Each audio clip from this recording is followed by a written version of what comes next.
Hello and welcome to our CS10 midterm project by Brent and Hubert.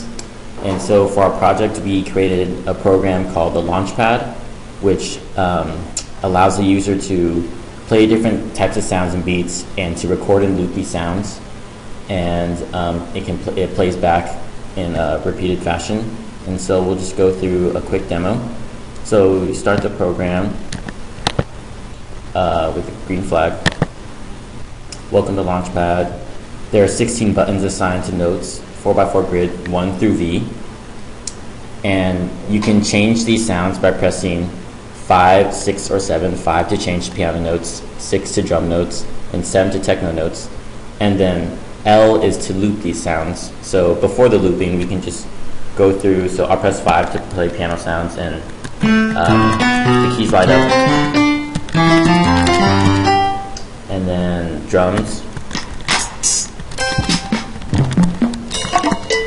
and techno.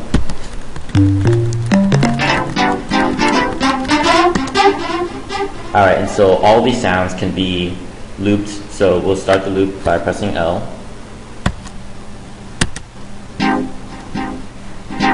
And so we have one sound loop so far, and you just keep adding on. So I'll add a piano note.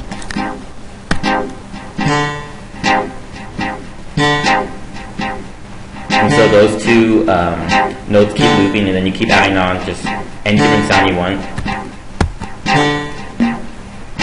And from there, it's just up to your creative side. Just do what you want and do what sounds good. Alright, and then we'll go over the code for a little bit.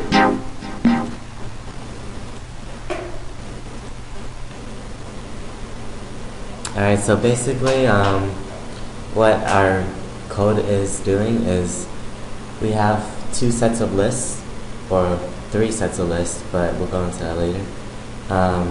The first list is called time list, in which we measure when the key is pressed in a 1 second interval, so that every time it goes through that second, it'll play that sound at that exact time. And then the second list is to determine which type of note it is, whether it be piano, techno, or drum. And we used a for loop to just continually go through that loop forever, and a for loop to continually go through those lists and play sound accordingly. And to activate this loop, we use inner sprite communication through broadcasting. So whenever L is pressed, it broadcasts individually to all of the sprites that play sounds. And so when those sprites receive the broadcast, then it tells it to start looping the note if it's pressed. And to change the types of sounds, we use true, false logic. Just by pressing 5, 6, or 7, it changes the truth values. And yeah, that's basically it for our program. All right. Thank you.